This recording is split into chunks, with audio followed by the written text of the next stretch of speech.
to the last 10. I ran away with my life, fast forward, never turn back again. It's kind of funny that the more we pass time, the more we need to set them rewind. And 19 was the year I had to leave you, but now I'm seeing all the signs. Bueno, pues buenas tardes a todos y gracias por venir. Yo me llamo Luis Ángel y soy representante de la plataforma afectados por la hipoteca de Torrelavega. Llevamos ya muchos años tirando del carro con mayor o menor fortuna. Y bueno, pues como los que conocéis un poco cómo se ha ido desarrollando el movimiento, pues ya sabéis que esto empezó con una fuerza brutal en los primeros años del estallido de la burbuja inmobiliaria. Brutal por nuestra parte en la lucha y brutal por los que intentaban quitarnos las casas, ¿no? Y íbamos a ocupar las entidades bancarias, negociábamos con ellos, también con mejor o peor fortuna. Y bueno, esto fue cambiando un poco todo. Yo recuerdo, voy a intentar ser muy breve, pero para situar un poco la situación, cuando en los primeros años íbamos a pedir una triste dación en pago, que era que el afectado entregara su vivienda y se quedara sin deuda, eso para los bancos era pedir algo inasumible. O sea, no querían. Si entregara la vivienda al afectado lo veían muy bien, pero que terminara de pagar la deuda era el requisito imprescindible.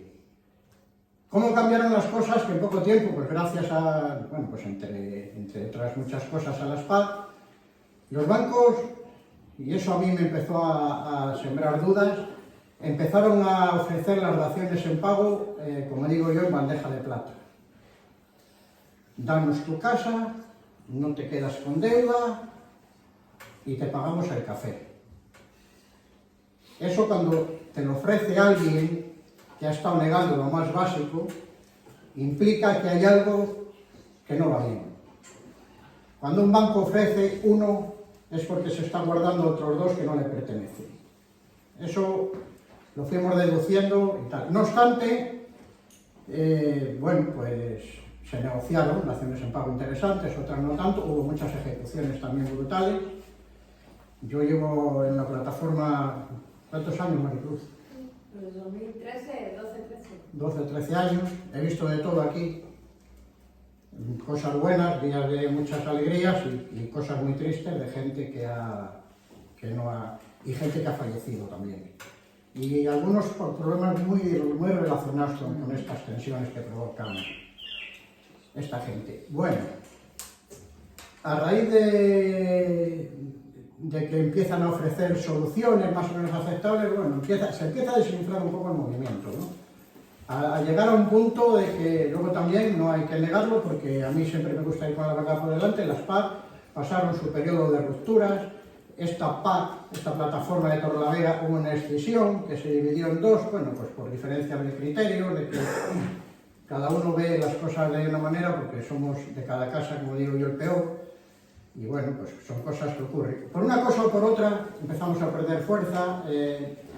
A nivel nacional ocurrió lo mismo. Yo al principio pensaba que aquí, en Cantabria, en Torrelavega en concreto, en Santander, que hay con algunos compañeros de Santander, que era un problema nuestro. Y luego vimos que no, que es que esto pasaba en cualquier provincia que cogiera donde había una plataforma, había ocurrido el mismo problema, muy similar, ¿no? Los compañeros que quedamos aquí, que quedamos muy poquitos, no nos rendimos nunca y decidimos seguir tirando del carro para adelante porque sabíamos que había gente que estaba sufriendo fuera y que tampoco era cuestión de tirarse por la borda y decir, bueno, pues ya está, ¿no? Empezamos a entrar en redes sociales, en internet, buscando tal, y encontramos una asociación en Cataluña, en Barcelona en concreto, que estaba haciendo otro tipo de lucha. Nosotros íbamos cuando llegaba un afectado, pues claro, si no tenía medios económicos, lógicamente, para pagar la hipoteca, menos tenía para pagar a un abogado. Los abogados sois caros. En general. Entonces, íbamos a juicios con abogados de oficio, que la mayoría de ellos, con toda su buena voluntad, lo único que hacían era hacerle entregar la vivienda al afectado antes que el banco se la quitara. porque le ayudaban, le empujaban, en vez de ayudarle, le empujaban y lo acababan de tumbar. Y a mí eso me preocupaba muchísimo, yo estaba viendo ahí que no se está defendiendo esto como hay que defenderlo, ¿no? Y encuentro en Barcelona un movimiento que se llama 500x20, con una página, un blog que tienen en internet, pro especulación, basta de especulación.org, podéis entrar cualquiera y podéis ver. Y me encuentro con un despacho de abogados, que son estos dos compañeros, amigos ya, Silvia, y bueno, y hay algunos más que están de alguna manera aportando lo que nosotros estamos buscando, que es la defensa de esto, teniendo en cuenta sus posibilidades, ¿no? Y tal, sin abusar, ¿no? Y conocedores del derecho hipotecario, porque nosotros hemos hablado con abogados aquí en Cantabria, que íbamos de la plataforma a hablar con ellos con alguna mediación de algún afectado, y nos decía el abogado, explicarnos un poco vosotros esto porque sabéis más que yo. Digo, joder, pues estamos apañados. Le vamos a dejar a esta persona en manos de vete a saber, ¿vale? Estamos apañados, porque nosotros sabíamos mucho de la lucha de calle, pero no sabemos, no somos leguleyos, no hemos estudiado derecho, no sabemos lo que hemos aprendido a base de golpe y mazo. Pues bueno, decidimos, nos quedaban 300 euros en la plataforma, de que teníamos de unas rifas que habíamos hecho y demás, y propusimos a los compañeros que quedábamos que fuéramos un par de personas a Barcelona a una reunión que se convocó allí, se la denominó, por eso nosotros lo hemos copiado todo. Bueno, vamos a ver, hemos puesto aquí forma hipotecaria porque aquellos íbamos a formar hipotecaria, y como me gustó mucho, pues me gusta el nombre para esto también, ¿no? Fuimos a Barcelona a aquella reunión, nos trataron estupendamente, escuchamos hablar a estas personas, a otros abogados más, luego hablará también vía telemática Moreno Yagüe, que bueno, ellos es amigo también y tal, es uno de los abogados más prestigiosos de España, sobre todo en el tema IRPH. Ellos son unos grandes profesionales en derecho hipotecario, aparte de otras cosas. Y estuvimos en aquella reunión y yo salí de allí convencido de una cosa. Mañana, cuando volvamos a Cantabria, esto se viene con nosotros. Y vinimos, explicamos a los demás compañeros en una asamblea lo que habíamos visto, trajimos unas grabaciones que hicimos allí, no tan sofisticado. Y mira, esto es lo que está haciendo esta gente y nosotros creo que si nos unimos a esto, tenemos mucho que ganar y muy poquito que perder. Y empezamos a tomar contacto con Andrés, le llamo un día, oye, mira, estuvimos ahí viendo esto, nos ha gustado, queremos hacer algo así y queremos saber con qué apoyo podemos contar. Pues el apoyo con que podemos contar lo tenemos delante de nosotros. Han venido desde Barcelona para estar aquí esta tarde con nosotros. Y bueno, y Juan Moreno se va a conectar telemáticamente desde Sevilla para estar aquí con nosotros. Yo os pediría que escuchéis atentamente porque va a haber mucho y bueno de aquí que se va a saber y hay que conocer. En la formación está la defensa, o sea, tenemos que formarnos para saber defendernos y tener conocimiento. El conocimiento es la base fundamental, que cuando vayamos a defender nuestra causa o intermediar con algún compañero y tal, sepamos lo que decimos para que no nos puedan cerrar la boca ni nos puedan rebatir nada. Y ya para terminar, porque quiero que quede constancia, esto se está grabando y se va a compartir en redes sociales. Hemos invitado hoy aquí, no sé si me voy a dejar alguno, Voy a empezar por la prensa. Diario Montañés, Diario Alerta. ¿Hay alguno de aquí del Diario Montañés o de Alerta? No. Hemos invitado a Alberto Rubio, que es abogado de esta ciudad y actual concejal de Servicios Sociales del Ayuntamiento de Torrelavega. Él llevó en su día algún caso de afectado de esta plataforma y le hemos invitado para que nos explicara un poco la situación que ve ahora mismo de la vivienda en el tema de Torrelavega. ¿Está Alberto? No está Alberto. Hemos invitado a IFOMO, sí, David. Hoy Torrelavega, bueno, cantabristas, me voy a dejar alguno. Bueno, de todo esto que estoy nombrando, nada, os voy a decir, y termino antes, cuál es el único medio que ayer se dignó y me llamó para hacer una entrevista a través del teléfono en directo, El Faradio en Radio Arco Bahía. Ayer a las 9 de la mañana está colgado en el Facebook de Paz Torrelavega, lo podéis ver cualquiera, está colgada la entrevista. El único medio que se dignó en dar difusión al acto. Esto quiere decir para que veáis lo que les importamos a esto. Hombre, yo entiendo que si invitáramos a la señora Botín no venga, porque lo que se va a hablar aquí, pues no la interesa. Pero creo que a un concejal de servicios sociales y a la prensa de Cantabria, pues deberían de tener, les invitamos tanto al acto como o que nos hubieran, que se hicieran eco de que se iba a celebrar este acto. Les hemos invitado hace 3 o 4 días para que tal. Yo he estado mirando todos los días a ver si este ha publicado algo o aquel ha publicado algo. Nada, nada. El farado, el único. Tenerlo en cuenta a la hora de votar.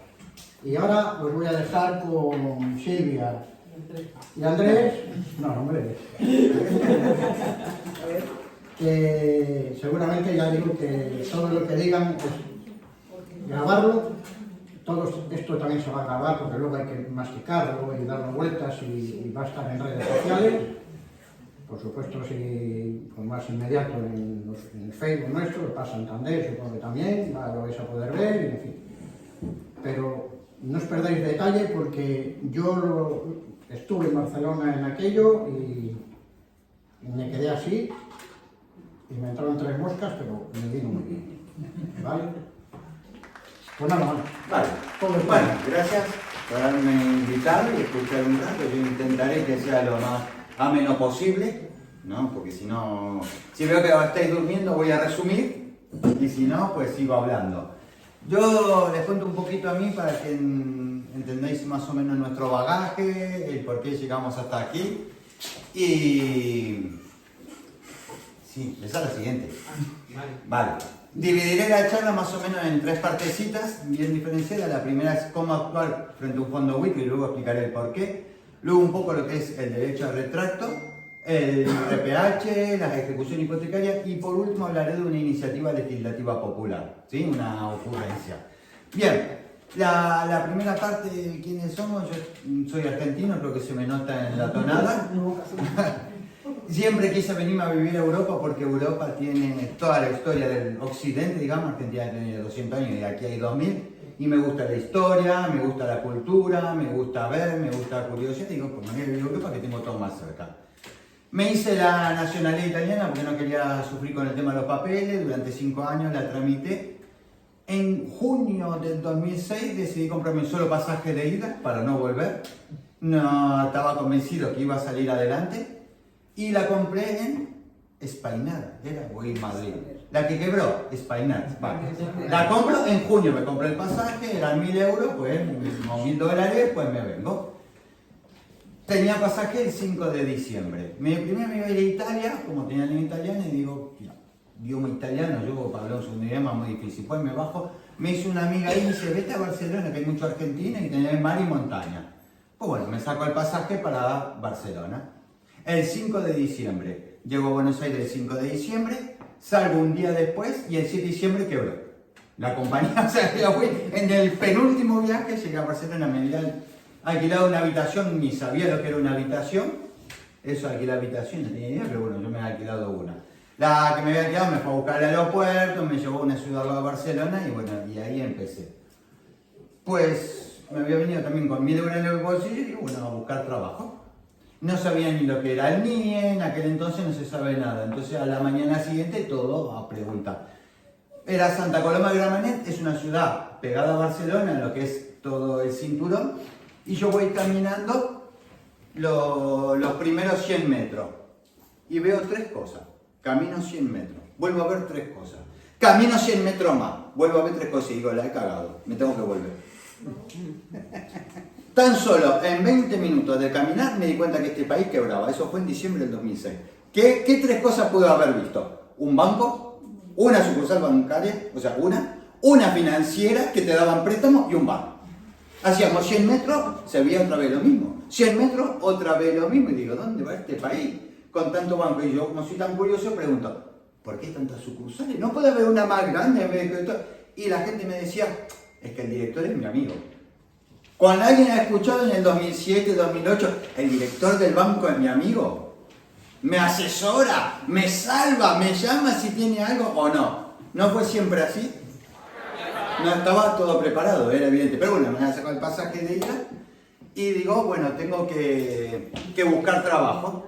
Pues empiezo a caminar y encuentro Prosegur, ¿no? La de vigilante de seguridad. Pues me dice, ¿querés trabajar? Pues a eso vine. Pues empecé a trabajar. La semana que no sé si a los 2 días firmé el contrato. Yo 2 de enero ya estaba trabajando. Ya había bajado el 6 de diciembre. Después de hacerme el nieto, la documentación, la vez, estoy trabajando en Prosegur. Sí, empecé de vigilante de seguridad el 2 de enero. No fue así. Sí, sí, no es verdad. Los fines de semana, ¿quién quería trabajar fines de semana? Nadie, yo no trabajaba. Y bueno, voy trabajando y después de un tiempo me envían a trabajar, que es donde conocí a ella, porque con ella nos conocimos en una cárcel, trabajando. Trabajando, nos conocimos en la cárcel, en el centro de control.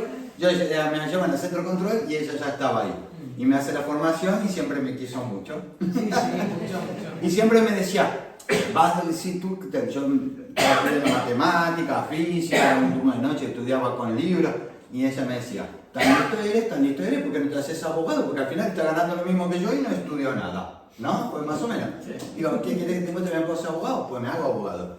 Averiguo lo que es la selectividad, porque ni sabía, pues me hago la selectividad en 20 y pico de días y apruebo. Y entonces me hice la carrera en la UNED a distancia, en los 5 años la saqué. Y le digo a ella después de 5 años, ya tengo la carrera. Ahí éramos compañeros de trabajo, nada más. Y le digo, bueno, ¿y ahora qué? Digo, ¿y ahora qué? Digo, estudio física, no. Y bueno, ya no volví ni a las matemáticas ni a la física, ya me quedé en el derecho. Ya en ese entonces era 2015, ya había pasado todo el movimiento 15M, el grueso del estallido de la burbuja inmobiliaria, había pasado todo. Y entonces una de las primeras cosas que hicimos, ya después empecé en pareja con ella, después acabé yo, pues ahora te la estudias tú, te aguantas y te haces abogada. Y dice, yo la sé. ¿Dónde estamos estudiando aún? Sí, pero bueno, ya Ya está. está, Y empezamos con la PA del Vendrell, porque vivimos en Tarragona. El Vendrell es una ciudad ahí dentro de Tarragona y empezamos a colaborar con ellos, a trabajar y eso. Bueno, eso era nuestra parte para cortar hielo, que más o menos nos conozcan. ¿Qué es lo importante? Si tiramos un poquito la mirada hacia atrás, ¿qué es lo que pasaba cuando empieza después del estallido de la burbuja inmobiliaria, que las familias se quedaron sin trabajo? ¿Qué era lo normal? Entrar en las sucursales bancarias, ¿no? Cuando a lo mejor empezaron a aparecer las plataformas como la PA o Vivienda Digna o Stop Desahucio, aparecieron muchísimos movimientos sociales. Y la dinámica, ¿cuál era? Si no me da mucho alquileres sociales, no me da algo, vamos, tomamos una sucursal un día, hacemos ruido, y las negociaciones aparecían. Eso pasó en la burbuja anterior, ¿no? Pero, ¿qué tenemos ahora? Una, que no hay ni el 30% de las sucursales bancarias que había antes, y dos, que nuestras deudas ya no son del banco. ¿De quiénes son las deudas nuestras? De fondos buitres. ¿Tienen sucursales abiertas los fondos buitres? No, para nada. Pasa a la siguiente pantalla, que ahora ya sí. Estamos aquí. ¿Por qué hago esto? Porque esto lo dirijo no para que los abogados ganemos dinero. Esto está dirigido para que la gente se pueda defender. ¿Sí? Es por eso, no es por el sentido de que los abogados tengamos que ganar dinero. Como la parte financiera, la parte capitalista ha ido evolucionando o cambiando para poder seguir ganando dinero, nosotros como afectados, me pongo en el grupo, ¿no? Tenemos que evolucionar también, tenemos que cambiar también. No hay sucursales bancarias para tomar. Los abogados, sean de turno oficio o sean de pago, podemos tener muchísimos casos y no podemos a lo mejor dedicarle todos los días a todos los casos. Entonces, las personas, cada familia, tiene que aprender a defenderse. ¿Sí? Tiene que aprender a defenderse, tiene que tomar, ¿no?, el toro por las astas y representarse en las negociaciones. Es fundamental. Hay que pensar que quien nos llama, el gestor, si es Servihabitat, Winding Center, Coral Homes, Anticipa, ¿no? Que no sé si muchos lleváis años con esto, ¿no les sucede que cada 4 o 5 meses cambia el gestor? Sí. ¿Sí? Es normal es que cambie. Está todo preparado, todo. ¿Cuál es el objetivo de esos gestores? Tienen un objetivo muy claro, que entreguemos la casa un poco más, que pidamos disculpas y nos vayamos. ¿No es eso lo que ellos quieren? ¿Sí? Entonces, una de las primeras herramientas que tenemos nosotros es que tiene que pasar el tiempo. Yo sé que la familia cuando me llaman o cuando hablamos me dice, el abogado no hace nada. No, yo no defiendo al abogado, no defiendo a nadie. Me dice, no hace nada. ¿Pero qué pasó? No sé nada hace meses. O hace 3 años que no pasa nada. Le digo, ¿y no te parece que es positivo?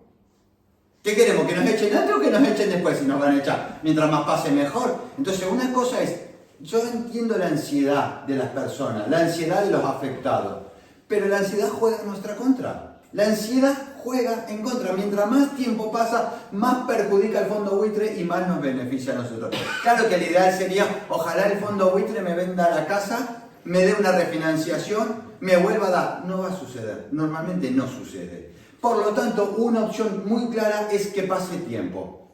Eso es importante. Entonces, ¿cómo lo tenemos que hacer?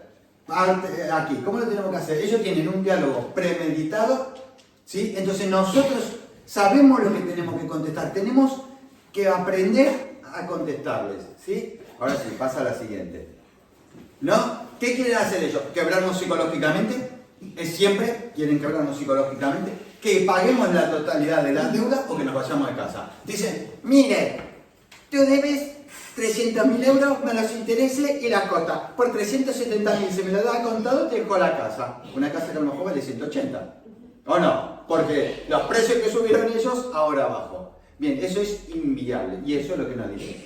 Entonces, que aquí, si nosotros le empezamos a hablar, ¿no? Si primero nosotros aprendemos lo que teníamos en nuestra hipoteca, que aprendemos a leerla, ¿no? Le podemos contestar a esa persona. Primero, ¿tú sabías que yo tengo IRPH? ¿O tú sabías que tengo el Euribor que fue manipulado? ¿Tú sabías que los gestores no saben nada? Te dicen, sí, ya, pero págame, o vete. Ni hay forma de pagarle, ni hay que irse. Pero para eso hay que saber responderle. Antes teníamos una época en la que mejor era cortarles el teléfono, pero al final tampoco resulta no contestar.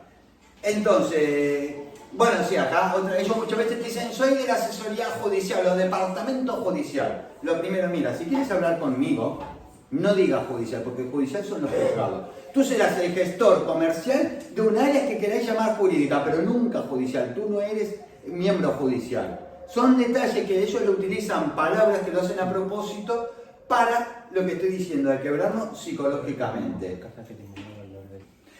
Y por eso digo todo esto de quebrarnos psicológicamente. Esta noticia de una persona que se ha suicidado por no pagar cuando lo venían a desahuciar, no es del 2010, no es del 2013, es de este año. Este año se sigue suicidando gente, que más que suicidios son asesinatos. ¿Sí? Entonces, esto es lo que no tiene que pasar y esto es lo que tenemos que evitar. Nosotros no tenemos que pedirle disculpas al banco si debemos dinero. Ellos nos han metido en esto, porque en la realidad necesitamos una vivienda para vivir, nadie vive en el monte. Entonces, partiendo de esa base, no tenemos que pedirles disculpas de nada. Y no tenemos que llegar a esto, no tenemos que dejar que nos quiebren. Cada uno tiene que aprender a defenderse. ¿Cómo nos defendemos? ¿Solo diciéndole que tenía un IRPH me voy a defender? No. Vale. 1. ¿Cuál es el precio individualizado que han pagado por mi vivienda? ¿Quién tiene un fondo buitre en la actualidad? ¿Cuál tienes? No lo sé por oídas, pero no porque... ¿Cómo se llama? ¿Cómo se llama? Yellowstone o algo así. Ah, Yellowstone, sí, el Yellowstone. ¿Y tú? No tengo ni idea. ¿Por cuántos fondos buitres pasaste? ¿Es el primero o más de uno? Pues yo creo que esta es la tercera persona que... No, pero digo distintos fondos buitres, porque entre los fondos buitres luego se vuelven a revender. Pero bueno, vamos a pararnos en el primer fondo buitre. ¿Cuánto han pagado? ¿Cuánto debías tú? A ver, yo hice una hipoteca por 107.000 euros. Sí. Pagué durante 13 años y medio y hasta hace un poco tiempo, meses, me reclamaban 80.000 euros. 80.000. ¿Por cuánto han vendido tu deuda? No tengo ni idea. Vale, lo normal de la venta es del 20 al 40%. Quien diga el 5% también exagera, es del 20 al 40%. Entre el 20 y el 40 se venden las hipotecarias y los préstamos personales entre el 10 y el 20. Bien, ¿cómo podemos saber el precio individualizado? Esto es algo que durante años se ha tapado, ¿sí? Existe lo que se llama venta en bloque, venta alzada, venta globo, que el Código Civil lo permite. ¿Sí? El Código Civil permite que eso se venda así. ¿Qué significa? Que un banco, por ejemplo, tiene 1000 viviendas con deuda, ¿no? 1000 morosos. Dice, pues los 1000 morosos me deben 100 millones de euros. Pues se lo vendo como una especie de subasta a un fondo buitre que lo quiera comprar, a lo mejor por 30 millones de euros, ¿sí? Uno que puede pensar, si yo debía 100.000 y se ha vendido por tanto, hago el porcentaje que se llama prorrata, ¿sí? La prorrata es algo que el Tribunal Supremo siempre ha habido de fallar a favor de los capitalistas y de los bancos, ha dicho que eso no está permitido, que está prohibido hacer la regla de la prorrata para que sepamos cuánto se pagó por nuestro inmueble, ¿no? Siempre han dicho que no existe, que el que intenta un derecho de retracto, que además ha de ser litigioso, tiene que tener precio individualizado. Y como se vendió el globo, no hay precio individualizado, no existe. ¿Sí? Siempre han dicho lo mismo, no existe. Y sucedió algo.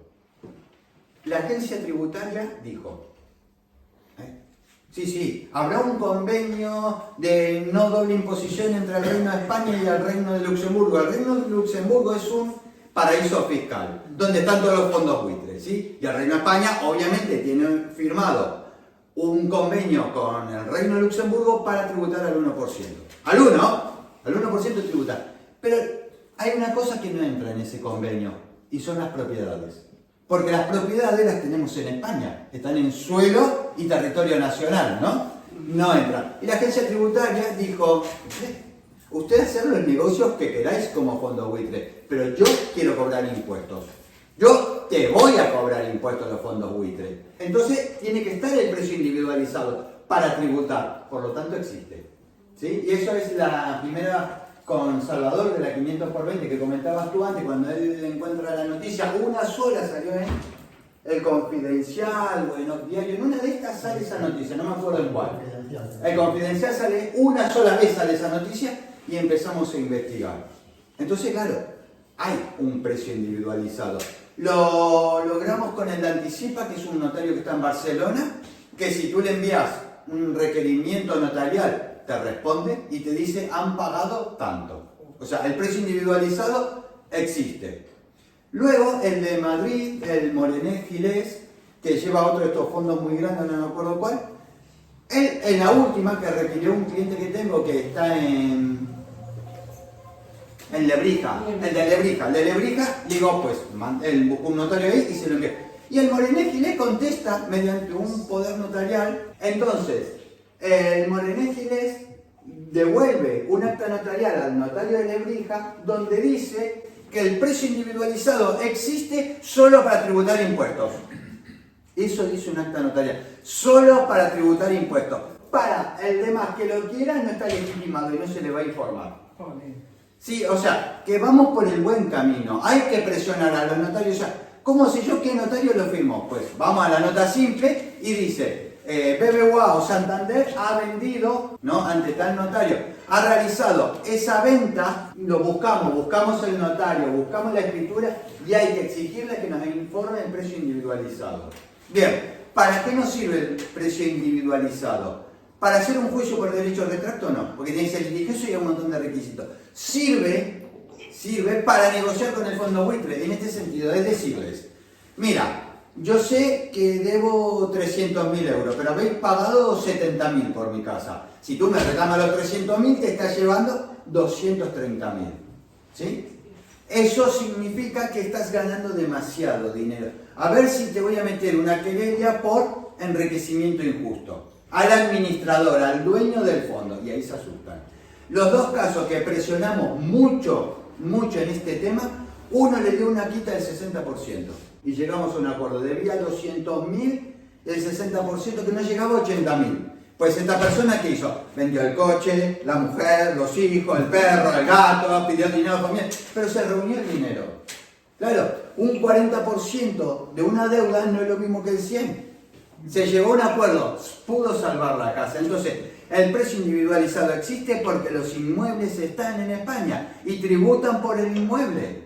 Por lo tanto, el precio existe. No podemos seguir creyéndonos la versión del Tribunal Supremo en la que dice que no existe. Entonces, cuando digo cómo actuar frente a un fondo buitre. Una es saber del tema, no quebrarnos y poder contrarrestar, con poder contraatacar. Por eso que les hice esta pequeña introducción por lo que decía antes, que las entidades financieras ya no tenemos sucursales para tomar, pues hay que hacerlo de otra manera. Tenemos que evolucionar y cambiar para poder, cada uno poder defenderse mejor. Ahora si me des esta viñeta, ¿no? Miren, ¿qué dice? ¿No? Desahucio, desahucio, desahucio. ¿No es lo normal? ¿Hemos vuelto a esto? ¿O no? Sí. Y esta es una viñeta del 2011. Estamos en el 2024 y seguimos igual. ¿Sí? O sea, no hemos superado toda esta etapa. Hay que recordar un poquito también para que entendáis cómo ha ido siendo todo el derrotero y veráis, quienes tienen ejecuciones hipotecarias antiguas, entenderéis qué ha ido pasando en cada cosa, y en cada caso, en cada etapa. Antes del 2013, no te podías oponer por cláusulas abusivas, ¿no? O sea, una ejecución hipotecaria como una ejecución de títulos judiciales es un procedimiento sumario. Sumario significa muy restringido y muy rápido, ¿no? Eso en la teoría. Vale, hasta que un compañero que era del turno oficio, cuando yo sé que muchos criticáis al turno oficio, pero el Dionisio Moreno que estaba en el turno oficio, algunos, no, pero bueno, pero que todo esto vino por un compañero del turno de oficio, que le dijo a un juez, representando a un marroquí ahí en Tarragona, le dijo a un juez, dice, pero esto de que si en una hipoteca 30 años no pago durante un mes me podés echar de casa, ¿no es un poco abusivo?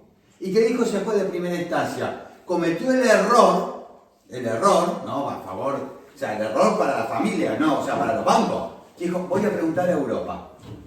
Voy a hacer una cuestión prejudicial a preguntar a Europa, ¿qué pasa con esto? ¿No? Y Europa contestó. ¿Qué contestó Europa? Eso es abusivo. Es más, hasta la legislación española está mal, porque un juez de primera instancia, sea la clase de procedimiento que sea, no que tiene la potestad, tiene la obligación de mencionar las cláusulas abusivas. Y no sirve ni un genérico decir, no, aquí yo no veo ninguna cláusula abusiva, no. Un poco más tiene que ir una por una. Por lo tanto, tuvieron que cambiar la ley y por eso pusimos que después del 2013 ya se podían oponer a las ejecuciones hipotecarias por las cláusulas, sobre todo la de vencimiento anticipado.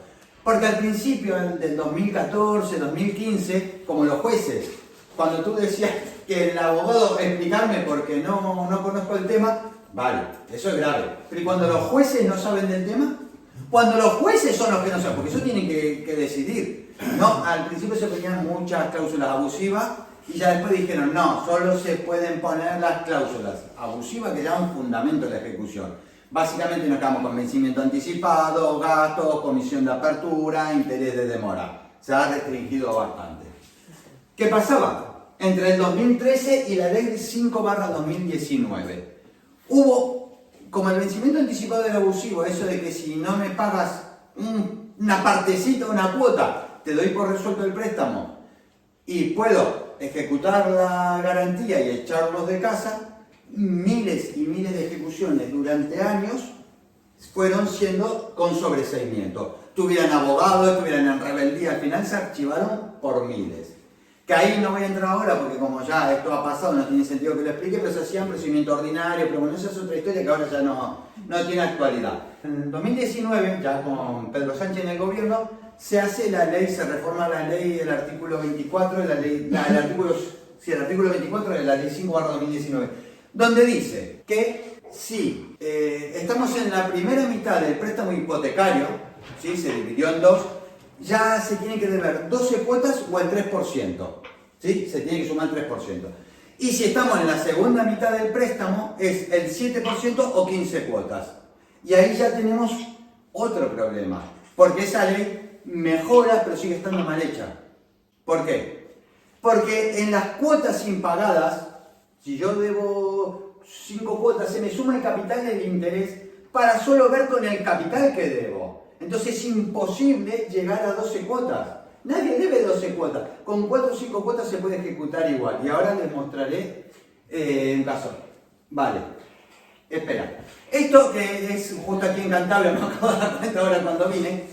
Yo cuando esto se discutía, supongamos que a muchos seguramente les ha pasado que han recibido una segunda ejecución hipotecaria, ¿no? O sea, esas primeras se archivaron. ¿Qué pasó? Las familias seguían en casa, ¿no? Después que se hace la ley del 2019, los bancos vuelven a ejecutar, vuelven a hacer la ejecución hipotecaria. Y yo cuando empezamos a recibir esas segundas me pongo a pensar. Digo, ¿cómo puede decir el banco que esta familia debe 84 cuotas? ¿No? Desde el 2014 que no pagaba. ¿Por qué debe 84 cuotas? ¿Alguien tiene idea por qué puede decir que debían 80 cuotas, 100 cuotas? ¿Dónde está la explicación? Supongo yo que están sumando las dos ejecuciones, ¿no? Claro. ¿Y eso es correcto? Pues no. O es una o es otra. Claro. ¿Por qué? Porque cuando el banco, en la primera ejecución hipotecaria, me dijo, te cierro el préstamo porque te voy a ejecutar y los jueces lo hacen el sobreseimiento, pero el vencimiento anticipado, ¿qué tendría que haber hecho el banco? Decir, oh, me equivoqué, abusé de vosotros, pues tendría que volver a dejar pagar. Si me debías 4 cuotas, pues me sigues debiendo 4 cuotas, ¿no? Si te pones al día, el préstamo sigue. Que tardamos 5 años en los juzgados, no es problema de la familia. Es así, ¿no? Pues yo eso lo planteaba como oposición en la ejecución hipotecaria y claro, pues se me decían de todo. Hasta que un día ya, sí, que al final te desanimaba un poco, y me llegó una sentencia de la Audiencia Provincial de aquí de Santander, ¿no? Que dice, que hace caso a lo que le digo y dice que el esquema de cuotas desaparece. Léelo tú si quieres. Bueno, considera este tribunal que, a los efectos que nos ocupan, el incumplimiento relevante es el que se produjo antes de que el acreedor activara el vencimiento y no el posterior. Esto es el producido hasta la presentación de la demanda e incluso durante la tramitación del proceso. Y por ello, por razones varias. Una, porque como quiera que la demanda fija el objeto del artículo del proceso, artículo 411 de la ley, en el procedimiento de ejecución hipotecaria no se prevé la posibilidad de alterarlo posteriormente. Y dos, porque una vez el acreedor adelanta el vencimiento y reclama al deudor todo lo debido, desaparece el esquema de cuotas. Claro, después de años de intentar, no sé si más de 30 ejecuciones hipotecarias, una audiencia provincial me dio la razón. Sí. Vale, resultado de hoy, lo vendieron a un fondo buitre, la deuda. Sí, el banco ya no hizo más nada, lo vendió a un fondo y punto. Y luego no. Bueno, sí, luego queda firme, no intentan recurrir al Supremo ninguna infracción procesal ni casacional, no quisieron sentar jurisprudencia. En la audiencia provincial el Banco Santander ahí se frenó.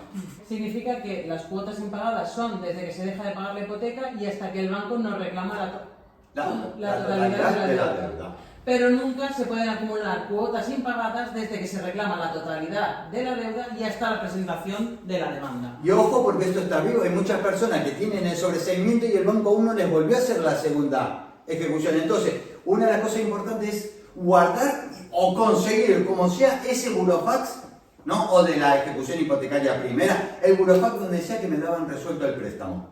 Donde me decían, usted debe 3 cuotas, te reclamo la totalidad. Ese burofax es fundamental recuperarlo. Que si ustedes, muchas familias, lo han tirado a la basura, igual en la ejecución hipotecaria está, o en los archivos de juzgado está. Para todos los que hayan tenido una ejecución hipotecaria archivada. Hay que buscarlo y mirarlo. Bien. Vale, porque este es importante. Y lo que decía del 3%, ¿no? O 12 cuotas. Miren este caso, este es la Audiencia Provincial de Tarragona, que son muy sanguinarios. El 2 de octubre de 2023 fue. Sí, ¿qué sucedió? Dice, por eso decía que esa ley, la 5/2019, está mal, no está bien pensada, porque suma capital e interés. Esta familia, fíjese por cuánto se pasa, no sé si lo pueden ver, mira acá, me dice, sí, que aplican la ley, que yo estoy mal, estoy equivocado, ellos aplican la ley. No sé si llegáis a ver, está pequeñito y si no podéis acercar, y dice 3,0016%, se pasa. Ejecutado. Estamos hablando de 8 euros. Cuando yo le dije al juez, claro, ustedes, sí, son 5 cuotas. Lo que pasa es que en la cuota me sumas capital e interés y me lo comparas solo con el capital que falta amortizar, pero no el capital más el interés que cobraría el banco. ¿No? Y por 8 euros de diferencia la calle 3, si hasta se dan el lujo de hacerme la cuenta de la audiencia provincial. Ah, bueno, si aquí está en grande, lo que dice el auto. 3,0016. Por 8 euros perdieron la casa. Solo por eso. Y por eso, básicamente, tenemos que seguir luchando contra los abusos bancarios. Vale, ahora el tema IRPH, otro gran historia. El IRPH, a diferencia del Euribor, siempre se le discutió mucho más la abusividad. ¿Qué es lo que tenía el IRPH? El Euribor se calcula haciendo una media, que ya lo explicará Juan cuando entre, pero se hacía una media de todos los bancos y todo un cálculo entre lo que se prestaban entre bancos en el global. El IRPH, no. El IRPH daba igual que fueras un banco pequeñito que un banco muy grande. Un banco pequeño, ¿no? Que estaba el Banco Pichincha en Madrid, que era el más característico, que llevaba IRPH. Claro, al ser un banco pequeño tenés que dar préstamos más caros, ¿no? Porque no tenés lo mismo que puede ser un BBVA, una CaixaBank. CaixaBank no tenía. El Euribor tomaba también el volumen de negocio, ¿no? Si yo doy 1000 hipotecas y yo doy 10, mis 1000 hipotecas van a valer mucho más en el cómputo global que las que tengan 10. Para el IRPH no se hace la media ponderada, era aritmética. Da igual que dé 3 hipotecas al mes que dé 10 millones de hipotecas al mes. El cómputo para el IRPH era igual, por eso siempre estaba más elevado. Eso se discutió durante años y al final el Tribunal Supremo siempre acomodó para que el IRPH no sea abusivo. Entonces cada vez que llega una sentencia de Europa que al Supremo no le gusta, lo vuelve a preguntar, lo vuelve a preguntar y lo vuelve a preguntar. Tenemos en el Supremo pendiente, no sé si 10 o 15 sentencias de IRPH hace 10 años. Sí.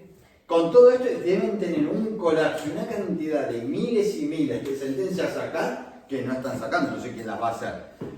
Entonces, ¿qué es la última que ha llegado cuando el IRPH parecía que ya se caía, se daba por vencido, que no había por dónde atacarlo? Hay una circular de 1994 que decía que como del Banco de España, que decía que como el IRPH es más elevado, hay que utilizar un diferencial negativo. Esto es la circular de, mirenla cómo está. Esto es una circular de 1994 del Banco Español. Aquí en pequeñito en la página, vayas a ver tu cuál, dice el consejo a los bancos, la recomendación a las entidades financieras que utilicen el IRPH que pongan un diferencial negativo. ¿Alguien tiene un diferencial negativo? Bueno, tal cual lo que pone aquí abajo, si no lo podéis ver, pone: para igualar la TAE de esta última con la del mercado sería necesario aplicar un diferencial negativo. ¿Alguien vio alguna vez que diga IRPH menos el 1? A lo sumo el 0, pero IRPH negativo, ¿alguien lo ha visto alguna vez? Vale, a mí lo que también me molesta bastante es el TJUE, porque el TJUE es más que el Supremo, vale, el Supremo te cruje y ya está. El TJUE, el Tribunal de Justicia de la Unión Europea, dice que sí, pero que no. Que sí, pero deja una puerta abierta. No dice, es abusivo y punto. O no se puede aplicar y punto. Siempre tienen que dejar la puerta abierta. Y una vez más lo hacen. Entonces dicen que sí, que en principio, como hay que aplicar esa circular del 94, ¿no? El IRPH sería abusivo. Pero que sea el juez nacional, en cada caso, el que decida, ¿sí?, si la persona podía entenderlo o no. Entonces, ¿qué? Una partecita de la sentencia del juez dice que para saberlo tiene que ser un consumidor medio, normalmente informado y razonablemente atento y perspicaz. ¿Sí? ¿Quién decide qué es un consumidor medio? ¿Quién lo decide? ¿No? Que en la mayoría de las hipotecas se han firmado después del 2000, 2003, 2005, la mayoría, digo, sí que hay anteriores. Entonces, ¿por qué pongo de los tontos muy tontos, no? Sí, claro, es que al final es que somos tontos. ¿Por qué digo esto? Es que recordemos, ¿no? Consumidor medio, razonablemente atento y perspicaz y que tuviera un conocimiento suficiente. Pon la siguiente. Vale, ¿cómo estábamos en el 2013 y cómo estamos en el 2024? A ver si alguien recuerda con estas imágenes ese momento. Miren esta, por ejemplo, los móviles que teníamos en el 2008, ¿sí? El atentado, ¿no? El de ETA, el de Al-Qaeda, ¿en qué año fue? ¿Que pasaban por el móvil? ¿Hubo un atentado? Pásalo. No había Twitter, no había WhatsApp, no había Telegram, no había absolutamente nada. Y la broma que dije la otra vez, lo de Sálvame tenían pelo. En aquel entonces, que ya ni existe este programa. ¿no? ¿Por qué digo esto? ¿Cuándo se creó el boletín oficial del Estado digitalizado, no que no existiera? En el 2008. En el 2008 se creó. Nosotros ahora parecería que estamos aquí y que hemos estado toda la vida con WhatsApp, ¿no? Que hemos estado toda la vida con Telegram. No. Pasa... ¿Cuál es? El primer registro, bueno, el del Banco de España, el de la circular, el digital en 2013. Entonces, si yo voy a un banco y quiero ir RPH, tengo que estar medianamente informado según el TJUE. ¿Quién ha ido a buscar la circular de 1994 a Madrid? ¿Qué es esto? Claro, ¿quién le ha ido a buscar? ¿Alguien que no viviera en Madrid o que viviese en Madrid? Que viviese en Despeñaperros, te ibas a Madrid a ver si el Banco de España hacía 15 años atrás había dicho algo. Entonces nos están tomando el pelo, nos siguen engañando, aunque sea el Tribunal de Justicia de la Unión Europea. Porque esto, ¿quién lo sabía? Y ni se les ocurra preguntarle a un director de banco. Un juicio que con Juan le llevamos en conjunto, pero otra parte, no de la cláusula abusiva de unos clientes, les digo, llamamos a los directores de la CaixaBank. Y yo le pregunto a la directora, ¿cuántos años hace que usted es directora? ¡Ah! 20 años. ¿No? Comercializando los productos de hipoteca. 20 años. Dígame usted lo que es una comisión de apertura. Ya más o menos lo puedo explicar. Explíqueme lo que es la cesión de crédito. Explíqueme cómo calculan el interés de demora. Explíqueme el por qué, porque no supo nada. Y hasta la jueza se enfadó. Bueno, digo, pero señoría, si no lo sabe el que vende, ¿cómo lo va? ¿Sabe lo que puso en la sentencia de la jueza? Que da igual que el comercial, no, porque era empresa, no era consumidor final. Dice que da igual que el comercial no lo supiera, que el notario no se lo hubiera explicado, pero como era un autónomo y solo iba por falta de transparencia, tendría que saber lo que firmó. Es literal escrito en la sentencia. De hecho, no supo explicar que era el Euribor o de dónde No, salía. no, para nada. Le digo, pero ¿cuál es la fórmula de cálculo del Euribor? ¿Me puede explicar algo? ¿Ha explicado algo? No. No. Y llevaba 20 años y se vanagloriaba. Vale, y ahora el último pedacito, ya le doy la entrada a Juan. Hace poquito tiempo, una persona que no podían pagar un renting de coche, bueno, lo de renting, eso que paga por 5 años, 7 años, igual. Digo, bueno, pásame el contrato a ver qué dice. Lo había firmado con CaixaBank. Y veo interés de demora al 2050. Y ya ahí me entraron todos los males. Me había pasado 3 días insultando. Que ya no lo hago en público, porque nada, no utilizo taco, queda mejor en los vídeos si no se dicen insultos. Pero, claro, digo, si desde el 2015 que el Tribunal Supremo dice que el interés de demora del 2050 es abusivo, 10 años después, CaixaBank, es que no usa ni el 20 ni el 21, 2050. El mismo. ¿No? Y entonces llega un momento que digo, ya, siempre estamos defendiéndonos, siempre vamos por detrás, vamos siempre por detrás. ¿No tendríamos que ir alguna vez por delante? ¿No tendríamos que hacer algo para ir una vez por delante? Y entonces se me ocurrió, ya había tenido una vez una idea, una iniciativa legislativa popular, pero no, al final no era viable en España, que era el de la vivienda única inembargable, porque todos tenemos hipoteca y al final se puede embargar. Esa idea la tuve que rechazar. Pero pensamos en que se cree una oficina de transparencia contractual. Y ahora le voy a explicar. La idea, tenemos que juntar las 500.000 firmas, como el de regularización para los inmigrantes ya, que juntaron 700.000, hay que juntar 500.000. Y cambiar un parrafito en el Código Civil, que diga, al 1255 más que cambiar, agregar cuando sean contratos entre empresarios y consumidores finales, para que cada cláusula sea válida, ha de tener la aprobación de la Oficina de Inspección Técnica Contractual. Una oficina de creación nueva. Pensaré que estoy loco, ya lo sé. Pero, digo yo, si el salario mínimo, ¿cómo se resuelve? El salario mínimo es algo vital para vivir. ¿Cómo se decide un salario mínimo? No se reúne gobierno, patronal y sindicatos. Convenios colectivos. ¿No se reúnen patronal y sindicatos en los convenios colectivos? ¿No? Tenemos el coche, un coche de 0 kilómetros, todo pasa a inspecciones técnicas. ¿Por qué algo tan importante, tan vital para la vida como la vivienda no tiene lo mismo? ¿Por qué no? Si tenemos arreglado hasta el código, el salario mínimo, todo está arreglado. ¿Por qué no tenemos esto? Entonces, yo creo que habría que tener una oficina para que previamente, cuando cualquier empresario de cualquier ámbito de cualquier clase de contrato, sea hipotecario, sea préstamo personal, sea seguro, porque hasta en los seguros hay una colección de cláusulas abusivas, hasta los contratos que tenemos con las compañías eléctricas de la luz, ¿no? Porque está todo regularizado ahora, hay cláusulas abusivas.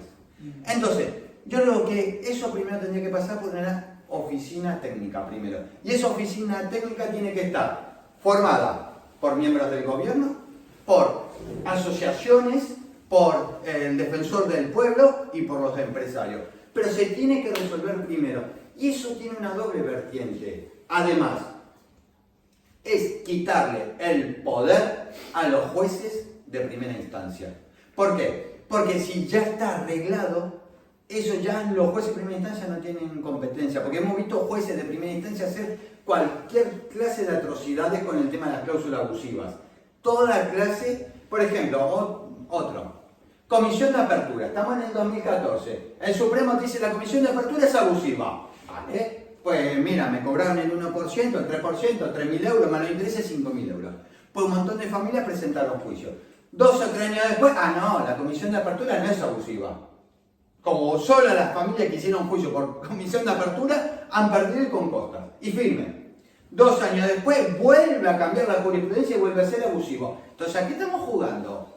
Porque al menos, si me vas a sacar una sentencia, hacémela al momento que la presenté. No 2 años después cuando tú te dignas a sacarme una sentencia. Entonces, esas cosas tienen que parar. No puede ser que lo que hoy es una cosa, mañana es otra. Porque además, encima, cuando es que pierde el consumidor, paga las costas. Y cuando es el banco, no. Cuando es el banco, mira, vale, perdí el banco, pero sin costas. O te las limitan un montón, que las costas no es importante, lo importante es quitar la cláusula abusiva. Entonces, yo creo que si las asociaciones se juntan, esta es una idea, solo en la pantalla, hicimos un blog, pero hay que juntar un grupo promotor, empezar a dar visibilidad. Pero yo creo que tiene que ser lo mismo que con el salario mínimo. Tiene que llegar un momento en todos los ámbitos que tenga que parar toda esta litigiosidad. Que el defensor del pueblo y que las asociaciones tengan voz y voto y opinión en contratos que vayan a gestionar las empresas. ¿Me entendéis? Eso es como hasta el contrato de nosotros, un contrato de trabajo, ¿no? No está arreglado el contrato de trabajo. Está arreglado. ¿Y por qué no está la hipoteca? Porque última contrato de trabajo, me voy a otro trabajo y se acabó. Esto nos obliga para toda la vida, casi peor que un hijo. Casi, no sé. Los que tenemos hijos, yo no sé qué es peor, si la hipoteca o los hijos. Pero fue ver algo más, es verdad, esto nos vincula de por vida y está en la casa. Y sigue habiendo cláusula abusiva y la siguen aplicando. Y cuando tú le dices a la calle, van, yo, el 2050 abusivo ahí no te lo pongo. Al que sabe, te dicen, no te lo pongo en el contrato. Ya hablamos para renting u otra cosa. Pero no se trata de que si yo lo sé, tú no lo pongas. Se trata de que no exista. De que no exista, de que estén reglados, porque siempre estamos igual. Siempre estamos que cuando no encuentran una cosa, harán otra. Y cuando no sea esa otra, será otra. Entonces, una forma de dejar de estar defendiéndonos siempre es pasar a la delantera. Y pasar a la delantera tiene que ser con esto, con lo que se le ocurra a cualquiera. Esto es una idea que hemos tenido solo por eso. Para no, y ojo, y sé que los abogados me matarían, porque esto quita un montón de trabajo a los abogados, por lo tanto quita un montón de ganancias a los abogados. Sé que me matarían, pero bueno, como es, éramos personas antes de ser abogados. Sí, hemos sido personas. Llega un momento, esto no lo vamos a ver ningún colegio de abogados, esto no lo va a movilizar ningún abogado. Esto lo tienen que movilizar las asociaciones. Si se pudieran juntar 700.000 firmas para regularización ya de las personas que están aquí trabajando en negro y sin derechos porque no tienen una situación regular, pues tenemos que hacer lo mismo con las casas. Lo mismo. Igualmente, hemos creado una página web con tal cual, transparenciacontractual.com. Todo aquel que se quiera juntar y unir para intentar juntar las firmas, colaborar en la forma que sea, pues desde aquí pues os invitamos a que la visitéis, a que entréis, a que propongáis, a formar el grupo promotor, o como si al final nosotros no estamos en el grupo promotor, da igual. No es algo que yo me quiera sumar ninguna medallita. La cuestión es que llegue a su fin. Se trata de que salga adelante, de que se defienda, de decirle a los políticos, basta. Basta de una vez que los bancos hagan lo que quieran, porque la vivienda la necesitamos. No tenemos poder económico como para así cambiar las reglas del juego. Poder económico no tenemos ninguno, lo tienen los bancos, pero sí tenemos el poder social. Tenemos el poder social de cambiar las cosas. Y eso es lo que hay que hacer. Y eso es lo que hay que animar a la gente a que se sume y defienda. Y además no se trata solo de los que no puedan pagar la hipoteca, se trata de todos. Los que no puedan pagar y los que la están pagando o los que están por sacar una hipoteca. Es que a día de hoy, hijos de 20 y pico de años, hijos de nuestra generación, que están sacando hipoteca, no saben ni lo que es la comisión de apertura. No saben lo que es el Euribor. Ah, que tengo interés variable. Joder. Es que es para matarlo. Es para matarnos nosotros. Porque realmente, ¿cómo puede ser con todo lo que salió en televisión, con todo lo que ha salido, aún no sepan? Pero hipotecas que las subieron a 30 años como mínimo a los pobres.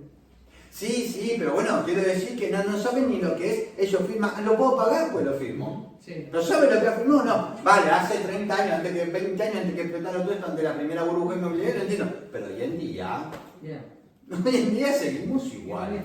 Iván, sí. Pero bueno, ahora ya... Bueno, te doy entrada, Juan, espera, pásalo aquí. Un momento, a ver si te conectamos. Sí, bueno. ¿Quieres pasarme el enlace? Entonces lo puedo conectar. El enlace. Sí, no, si me lo... Ahora lo miro y lo hacemos. Bueno, espero que os haya gustado. Estoy muy aburrido. Y aunque a veces es un poco lioso, pero que os haya servido toda esta charla y... Una cosa, ahora vamos a escuchar a Moreno Yagüe. Y después, al final, cuando terminen todas las preguntas que tengáis, se las volcamos a... Ya, que yo estoy aquí. Bueno, mientras conectas a Juan es el de Andalucía, es el primero que llevó la primera parte de la abusividad del Euribor, cuando salió el 2005 a 2008. Ella ha venido peleando con él. Yo aún estaba en Argentina cuando ella lograba batallas contra las entidades financieras.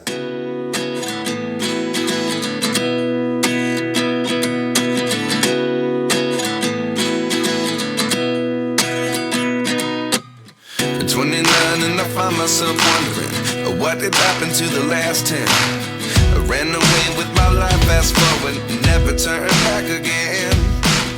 It's kind of funny that the more we pass time, the more we need to set the rewind. And 19 was the year I had to leave you, but now I'm seeing all the signs.